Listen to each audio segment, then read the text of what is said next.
So finally we come to the last lecture of the series on sensor networks. So here basically I would like to highlight some of the concepts of mobility. So more specifically I would like to explain the concept of mobile sensor networks. So let us first look at the static variant.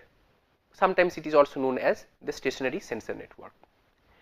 So here basically, as the name suggests, the nodes are stationary or static. So they do not move. Once deployed, they will maintain their positions at later instants of time as well. So the advantage is basically it is easier to deploy sensor nodes in a stationary sensor network. The nodes can be placed in an optimized manner. Then the maintenance of the topology is easier, and so on and so forth.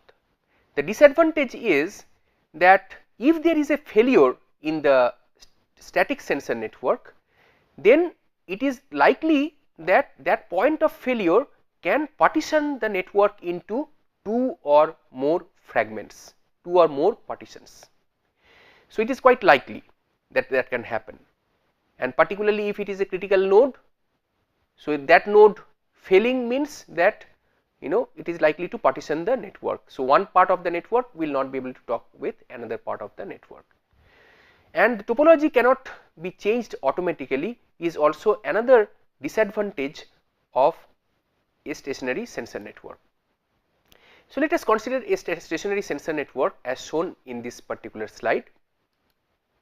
So we have these red colored nodes as points of failure, because if this particular node dies for one reason or other, for example, the hardware in it has failed, it has stopped functioning, or maybe that the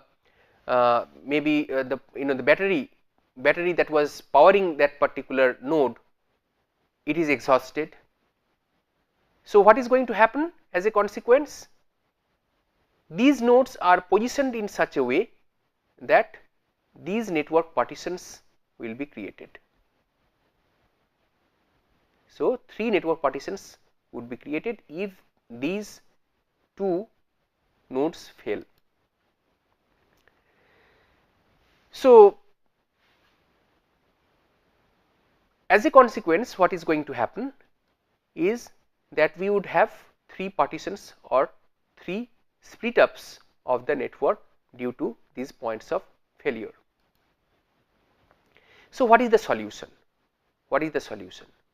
So one way to address this is to have some node, maybe some external node external to this particular network, or among these if we can have one of these nodes mobile, which can move, then what it can do is one of these nodes, let us say this particular node, can come and take the position of this red colored node, and this network will be joined, these partitions will be joined.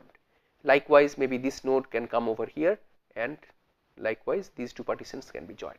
So these three partitions can be joined if some of these nodes, one of these nodes is mobile. So we have a mobile wireless sensor network, which is basically a sensor network, a stationary sensor network conceptually integrated with a mobile ad hoc network. So this is not physically integrated, conceptually. So take the features of mobile ad hoc networks, take the features of stationary sensor networks, put them together, and then you get the mobile wireless sensor networks. And as we know that MANETs, mobile ad hoc networks, are infrastructureless, and infrastructureless. So basically what happens is the topology basically becomes dynamically changing topologies. That basically invites following properties like self configuring, self healing, self optimizing, self protecting, and so on. So these have to be there. These are infrastructureless networks. These do not have any centralized entity which will control the network management functions. So these self chop properties basically are going to take effect. So this is what I was telling you a little while back. So mobile wireless sensor networks are basically a conceptual integration of manets with wireless sensor networks. So, components of a mobile wireless sensor network, one is the mobile sensor node. The nodes themselves could be mobile. So, these nodes, we have a sink, these nodes can move all around this sink. So, these sensor nodes, these mobile sensor nodes, they would be sensing some physical parameters from the environment, like the way it is shown over here. So, this node, this red color node is sensing some physical parameter around the environment. So, they sense the physical parameters from the environment. When these nodes come in close proximity of the sink, they would deliver the data as shown. So, in this particular figure, as we can see, what happens is these two nodes, they have come within this within the communication range of the sink node, and once they come into the communication range of the sink node, they would deliver the sensed data. So, maybe they have sensed that data somewhere outside this range, then they have moved and then they dump that data once they come into the proximity of the sink node. Then we have the mobile sink, which moves in order to collect data from the sensor nodes. The sink itself, this so these sensor nodes, in the earlier situation, in the earlier example, we had considered that the sensor nodes can move.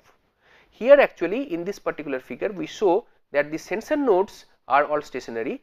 The sink node can move and can collect data from each of these sensor nodes.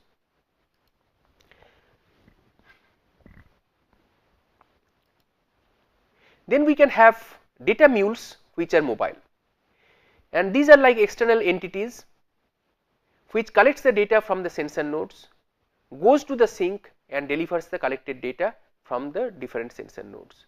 So, this mule can go in close proximity to each of these red colored nodes, and thereafter once it has finished collecting the data from these red colored nodes, it will come in the close proximity of the sink node and will deliver the message to the all the messages to the sink node.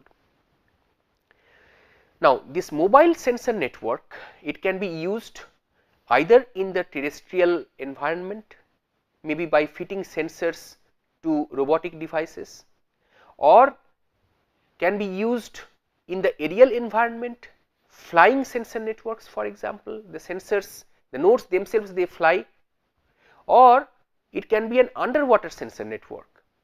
That means that the sensors are fitted to underwater mobile devices like autonomous underwater vehicles, rovers and so on.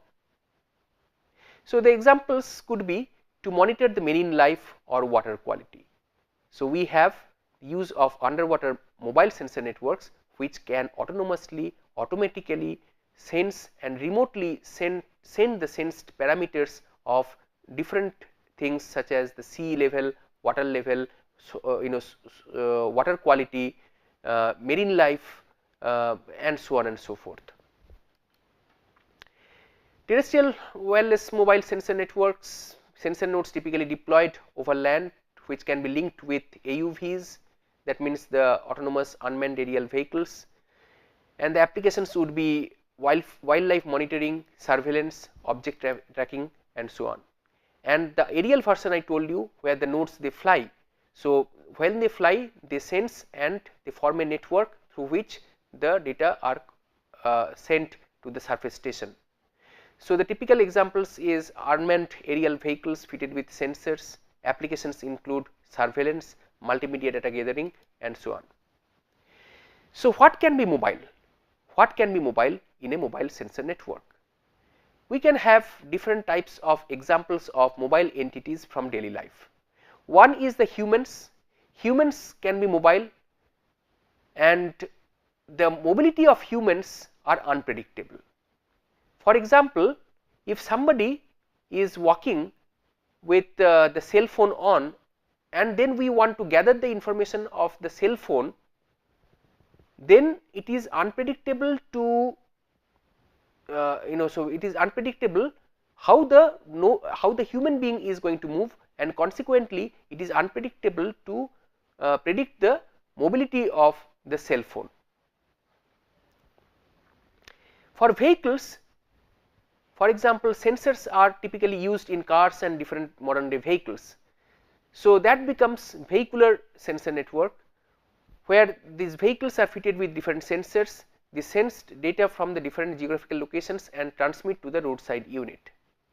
And then we have the mobile robots, which are controllable sensor nodes that collect data by predefined instructions and deliver the data to a specific unit.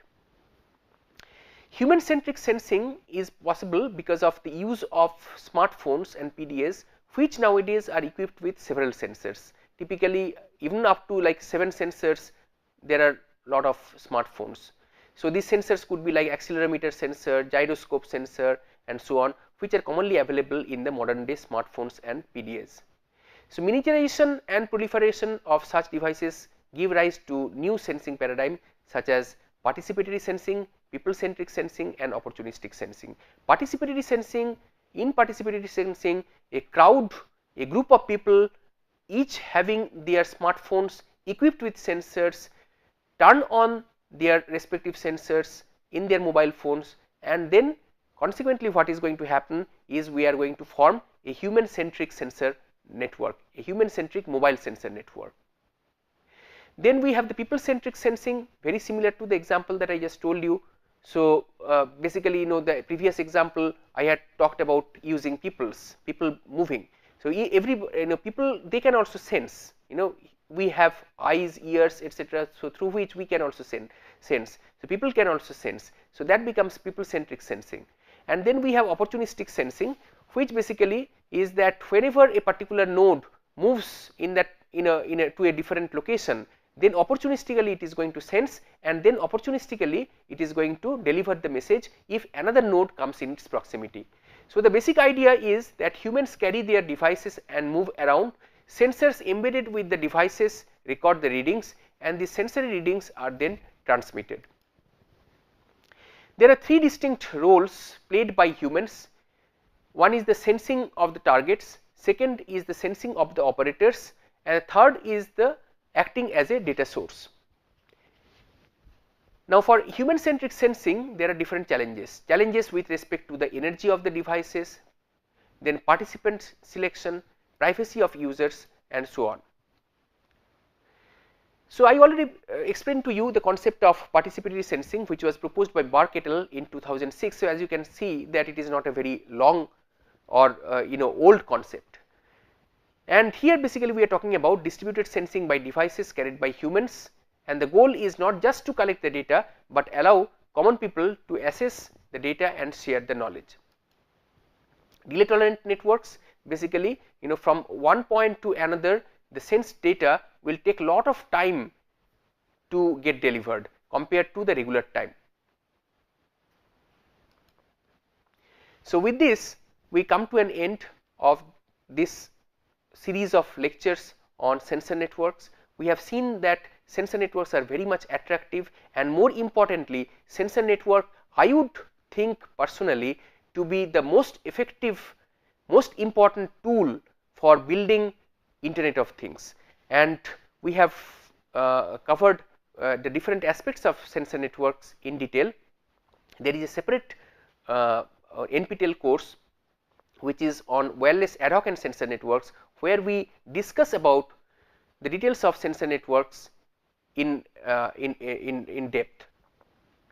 So, we come to an end of all these lectures on sensor networks for Internet of Things.